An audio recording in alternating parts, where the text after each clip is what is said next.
আসসালামু আলাইকুম, আমি আশরাফুল ইসলাম আমিন। স্বাগতম জানাচ্ছি নতুন আরো একটি ভিডিওতে।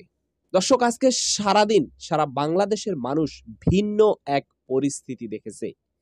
যেখানে নিহত হয়েছে আওয়ামী লীগ, যুবলীগ, ছাত্রলীগ সহকারে সাধারণ ছাত্রছাত্রী, সাধারণ মানুষ। প্রায় ৮২ জনের মতো ইতিমধ্যে মৃত্যুর সংবাদ পাওয়া গেছে। সম্মানিত দর্শক ভাইরা, তার মধ্যে অন্যতম একটা বিষয় হচ্ছে সিরাজগঞ্জের এনায়েতপুর থানায়, একই থানাতে ১৩ বা এক জায়গায় আসছে ১৩ জন, অন্য জায়গায় আসছে ১৪ পুলিশ সদস্য একসাথে নিহত হয়েছে। মানে বিষয়টা কি কল্পনা করার মতো বিষয়? বুঝতে পারতেছেন যে বাংলাদেশের পরিস্থিতি কোন দিকে যাচ্ছে। তার মধ্যে আগামীকালকে থেকে সরকার কারফিউ দিয়েছে। সেই কারফিউকে ছাত্র আন্দোলনের যে সমন্বয়করা রয়েছে তারা সেটাকে প্রত্যাখ্যান করেছে। চলুন আমরা একটু বিস্তারিত তথ্য দেখব যে আসলে সিরাজগঞ্জের মূল বিষয়টা কি।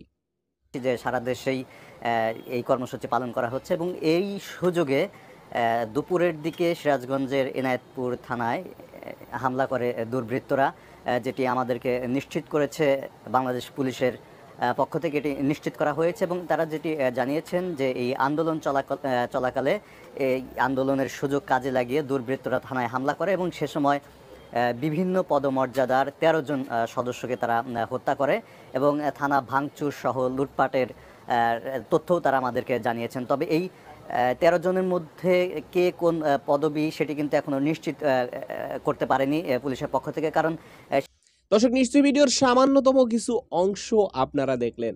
দিন শেষে আপনার কি মতামত?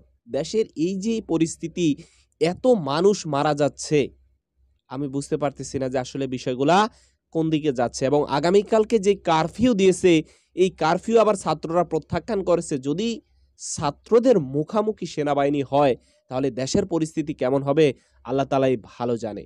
তো আমরা দোয়া করব দেশের পরিস্থিতি যেন ভালো হয়ে যায়। তো সম্মানিত ভাইরা, এই হচ্ছে টোটাল বিষয়। তো আজকের ভিডিওটি এখানে শেষ করতে চাই।